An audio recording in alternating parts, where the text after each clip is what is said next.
hoy con Javier Ortega de Vox. ¿Qué tal, Javier? Buenos días. Muy buenos días. Muchas buenos gracias. días, España. Gracias por estar con nosotros, Gracias Javier. a vosotros por la invitación. Profesor Pablo Sanz, ¿qué tal? Muy buenos días. Muy buenos días. Pues aquí encantado de participar en la mejor tertulia de la radio española, ¿no? Muchísimas gracias, don Pablo.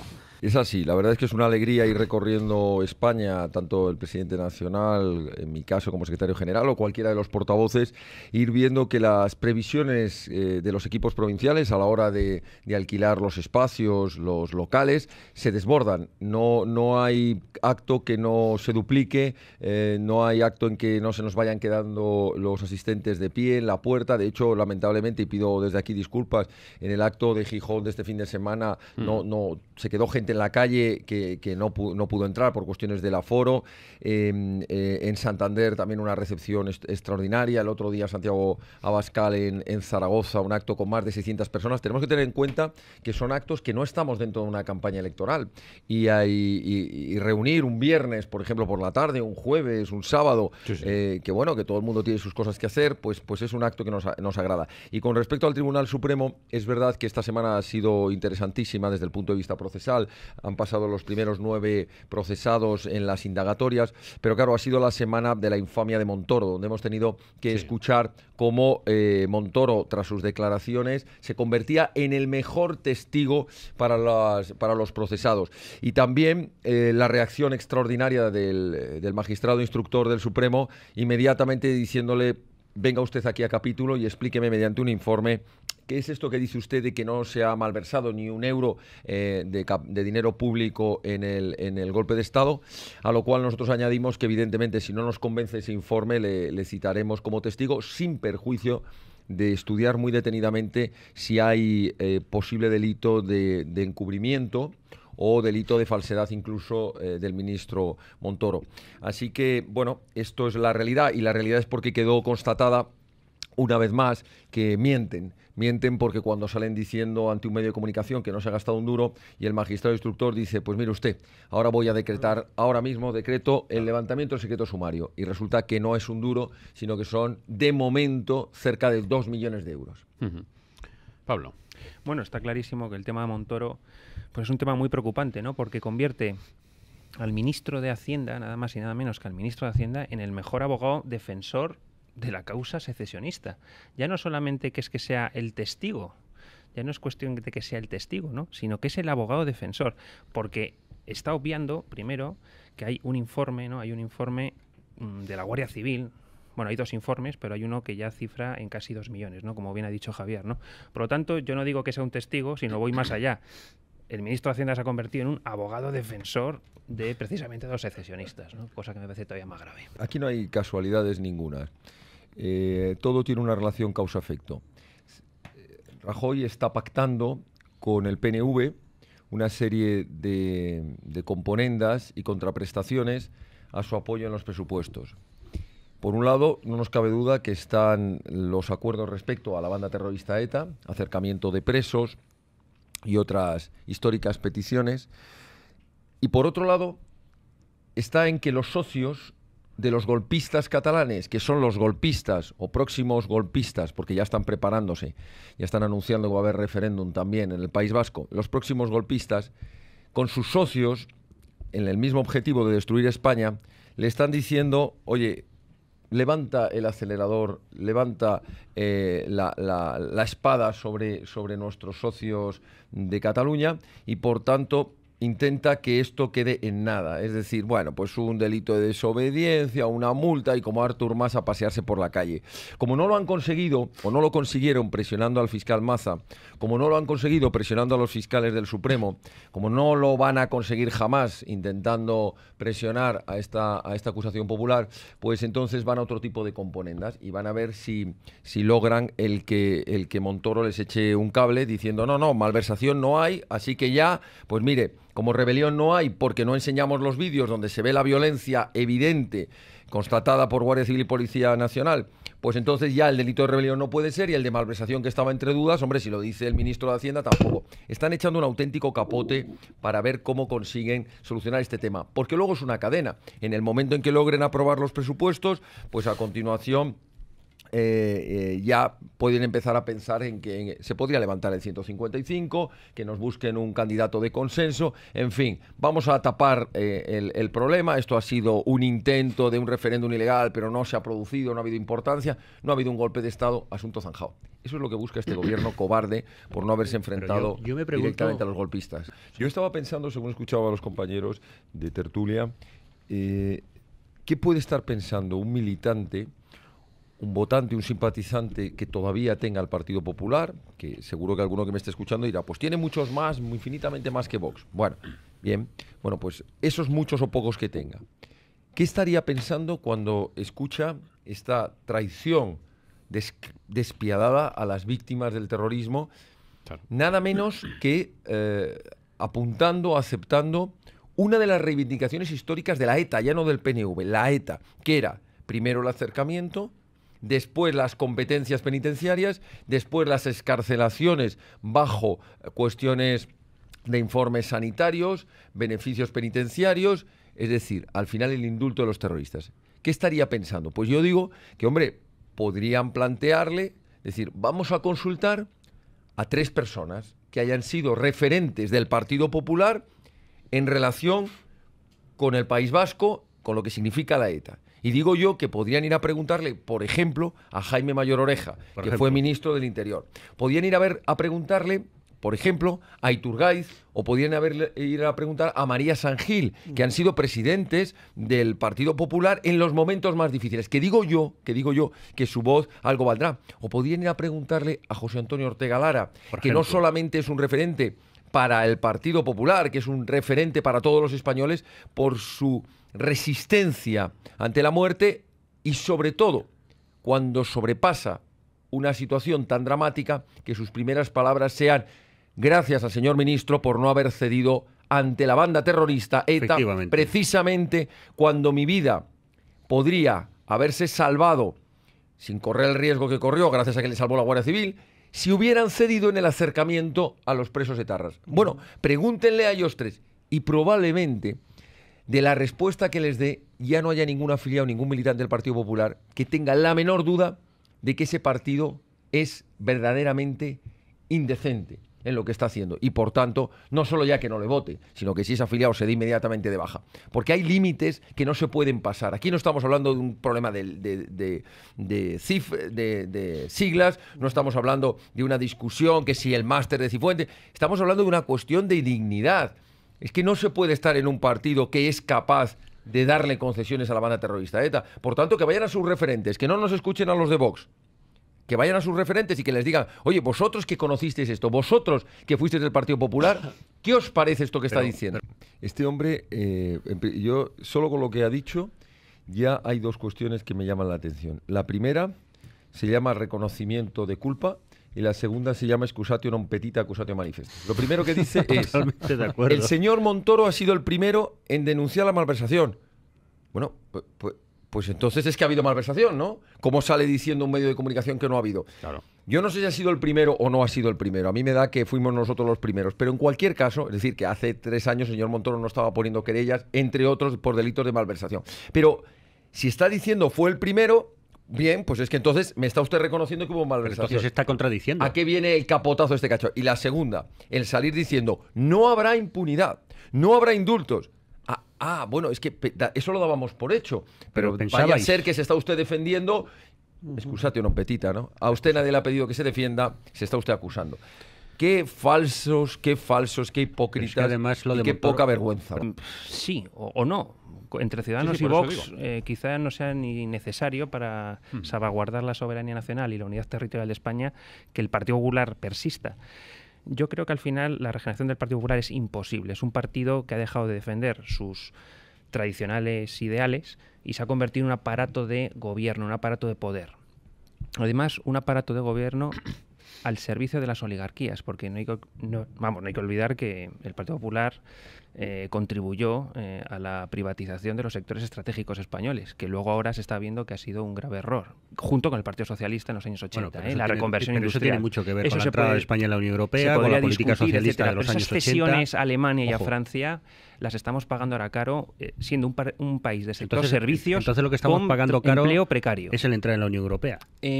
Bueno, no, claro, hay logros, porque lo uno no conlleva hay claros al otro, oscuros, hay claros oscuros en ese tema, pero está claro que un país del sector terciario con empleo precario, evidentemente hubiera sido mejor mantener un sector industrial, un sector secundario fuerte, que es el que crea un empleo permanente y estable, como ha dicho la patronal de las industrias, ¿no?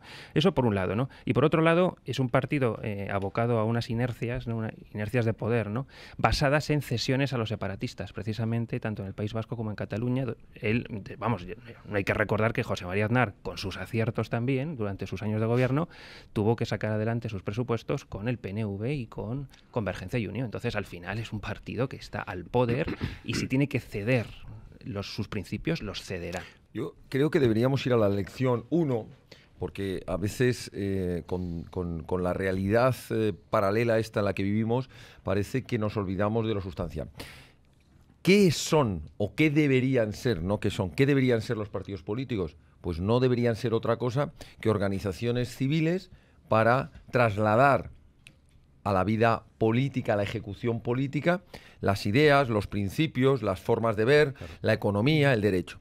Es decir, deberían ser instrumentos, medios para la consecución de unos fines, no los fines en sí mismos, que es en lo que se han convertido. Por tanto, cuando los partidos políticos dejan de perseguir esos fines para los que sus electores, sus votantes, sus simpatizantes, sus afiliados los crearon, esos partidos políticos no tienen razón de existir. Y no deberíamos rasgarnos las vestiduras. Si alguien hace un poco de historia, de prospección histórica en España, verá que han sido cientos, no sé si me atrevo a decir miles, los partidos políticos que han existido en un momento dado y han desaparecido porque ya no cumplían los fines. Reciente, como partido grande, podríamos pensar en la UCD. Existió, fue el partido gobernante y desapareció. Y no pasa nada. Por tanto, que nadie crea que es un trauma el que podamos decir, ha desaparecido el Partido Popular, por ejemplo, o el Partido Socialista. No pasa nada, no pasa nada. Que no se preocupen, que los espacios políticos no quedan vacíos, se cubren. A veces no para defender las mismas ideas, porque la sociedad ha evolucionado y lo que defendía un partido político en una época pues ha dejado de interesar. Pero cuando los partidos políticos, como estabais mencionando, se convierten en otra cosa distinta, es decir, en lobbies de poder, cuyo objetivo es la colocación, mantenerse en el poder, colocar a los amigos, o lo que es más grave, ya incluso, ser auténticos organizaciones delictivas, es decir, organizaciones de corrupción, intermediarios del poder, tráfico de influencias, cobro de comisiones por obras públicas, es decir, organizaciones delictivas. Pues ahí no existen principios, no existen valores. No, entonces no debería extrañarlos lo más mínimo en que de repente un partido, en este caso hablamos del PP, pero podríamos hablar del PSOE, podríamos hablar de cualquier otro, haya dejado ya ante sus electores, ante sus votantes, oye, es que me extraña que esté defendiendo esto. Si es que da igual, es que puede defender eso o lo contrario. Va a defender lo que haga falta, según sus asesores de marketing, para perpetuarse en el poder el máximo tiempo posible. Por tanto, rompamos ya de una vez por todas. Las siglas no son lo importante, no son lo importante ni siquiera las personas. No hay que agarrarse como un clavo ardiendo, es que yo de Rajoy, es que me cae bien Pedro Sánchez, es que me cae bien Santiago Abascal. No son las personas, tenemos que tener un poquito más de exigencia. Los españoles tenemos que exigir que se lleven a cabo aquellas ideas en las que creemos, aquellos proyectos, aquellos principios, aquellos programas electorales, económicos, etcétera, etcétera. Y si una persona falla, si unas siglas fallan, lo que hay que hacer es buscar otras personas que estén dispuestos a llevarlo adelante. Mire, don Javier, a lo mejor soy un poquito iluso a estas horas de la mañana, pero no, que es probable, un lunes a estas horas. Yo cuando escucho que irrumpen dos partidos nuevos y se me dice, hombre, pues Podemos y Ciudadanos, porque antes había un bipartidismo, yo lo primero que digo es, nunca ha habido en España bipartidismo. Ha habido un cuarteto, me atrevo a decir el cuarteto de la traición, en el cual los partidos que representaban al 80% de los españoles, el PP más el PSOE, han gobernado al dictado de los partidos que solo representaban como mucho al 6 u 8%, que son los partidos separatistas del PNV y Convergencia y Unión. Y ese ha sido el juego de mayorías. Pero es que cuando además se me dice, bueno, bien, pero ahora ya por fin han surgido 2 partidos nuevos. Yo digo, no, son 2 adaptaciones del marketing político de las viejas políticas. En el caso de Podemos, tan descarado como es que es el viejo Partido Comunista, las viejas ideas marxistas camufladas de circulitos y de morado. Y de las mareas y contramareas y los nombres que usted quiera darle, pero es el viejo marxismo de siempre. Totalmente de y no hay acuerdo, más que Javier. coger los vídeos de hace 4 días de Pablo Iglesias, de lo que hablaba, de lo que decía y de cómo actúan y qué es lo que defienden. Y en el caso de Ciudadanos, alguien me dirá, hombre, sí es nuevo. No, son nuevos los colores, las sonrisas, el marketing y marketing político. Son más guapos. Muy bien perfilados, sí. Pero ¿qué es al final Ciudadanos? Ciudadanos es un partido que en sus 10 años de historia, porque lleva 10 años de historia, tuvo unos aciertos importantes a la hora de focalizar eso muy acertadamente en Cataluña y decir, aquí dentro de Cataluña vamos a ser una voz discordante. Eso nadie se lo puede discutir. Nadie se lo puede discutir y además nosotros se lo agradecemos, porque nosotros conocimos a Albert Rivera cuando Albert Rivera no lo conocía nadie, con todo el respeto del mundo, y cuando Albert Rivera era ese pequeño partido que en Cataluña al menos tenía el valor de, con sus 2, 3 diputados autonómicos, hablar en español y hablar de la Constitución. Yo tampoco le he visto una defensa de lo que significa España, eso sería un poquito más alargado, pero sí de la España como un proyecto en la historia, como un proyecto social, político. Habla de una España constitucional. Pero claro, cuando encuentras que en Andalucía gobiernan mano a mano con las mismas políticas de la PSOE que lleva 30 años gobernando, cuando en Madrid, hasta ahora por un máster, ha estado siendo la muleta de un partido absolutamente corrupto. Pero lo que es más grave, hasta hace 2 días, en el encabezamiento de su programa, de su ideario, figuraba, somos un partido socialdemócrata. Totalmente. De hecho, sigue figurando, el otro día lo denunciaba Rocío Monasterio, la España federal que proponen. España federal. O sea, España federal significa trocear una unidad nacional para convertirla en estados independientes, que luego sería ya el paso intermedio a que un estado de estos independientes decidiese que ya no quería formar parte de la Federación Española. Pero porque sería una confederación de estados, etcétera.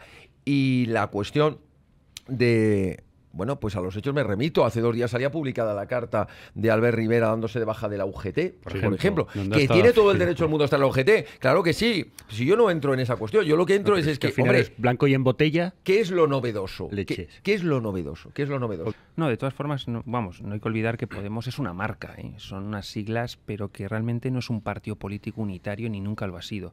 Se fue formando de diferentes corrientes en el año 2013 y principios del 2014, antes de las elecciones europeas.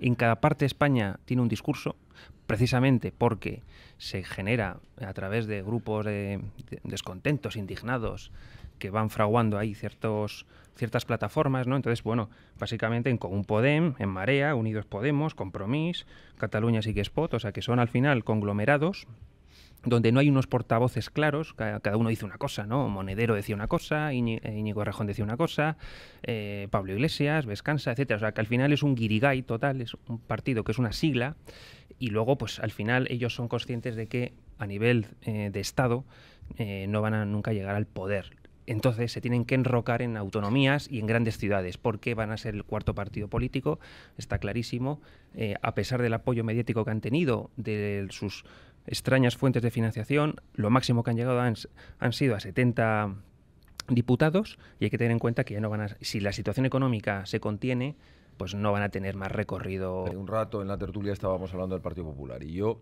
siento tener que volver porque, claro, hay una relación causa-efecto entre por qué ha llegado Podemos a tener la fuerza que ha tenido en las instituciones, llegar a gobernar en el Ayuntamiento de Madrid, llegar a tener un grupo parlamentario fuerte. Pues porque alguien se lo ha permitido. Se lo han permitido los que desde el Partido Popular, con la estrategia de Arriola, de vamos a crear el miedo, el llamado voto útil, mediante la creación, fomento, primero con financiación. Lo digo claramente porque esto lo hemos explicado alguna vez y no se entendía. Antes de que naciera Podemos, las asociaciones de vecinos de la Comunidad de Madrid recibieron ingentes cantidades de dinero que se sabía que estaban siendo utilizadas por el que luego fue el tesorero de Podemos. Pero en cualquier caso, y esto provenía de la Comunidad de Madrid y del Ayuntamiento de Madrid, con botella. Después, es verdad que tuvieron su gran empujón facilitándoles la entrada en todas las televisiones. En todas las televisiones que Carmen Martínez Castro, secretaria de Comunicación, les ha facilitado. Usted. ¿Sí? Sí, Carmen Martínez Castro. Me deja usted de piedra. Claro, porque ¿quién conocía a todos estos? Nada, 4 bandarras en la universidad, aprovechándose del 15M, que ni siquiera era de ellos, y le dieron el salto. Entonces, ¿qué ha pasado? Que tal vez se les ha ido de las manos, tal vez no esperaban que ese robo de votos que iba a hacer la marca esa Podemos al Partido Socialista, que eso sí fue un éxito desde el punto de vista de la estrategia política, porque le dio un mazazo importante. Además, consiguieron romper la izquierda, Izquierda Unida se une a ellos, pero al final ya no es la Izquierda Unida de antes, le roba al Partido Socialista. ¿Pero qué pasa? Y además le sirve no solo para dividir al enemigo, sino que le sirve también para alentar al llamado voto útil, el voto del miedo. Oye, que vienen los podemitas. Por tanto, que exista Podemos es una realidad. Y ahora toco 2 cuestiones. Yo a lo largo de este fin de semana pues he conocido a muchas personas que han venido a los actos y me ha llamado poderosamente a la razón 2 conversaciones que he tenido. Una con una persona que escapó de Cuba hace unos pocos años, que había estado dentro de las estructuras del poder en Cuba, y otra que le había pasado algo parecido sin estar en política, pero que había escapado de Venezuela. Y no hacían más que... me repitieron los dos en situaciones diferentes.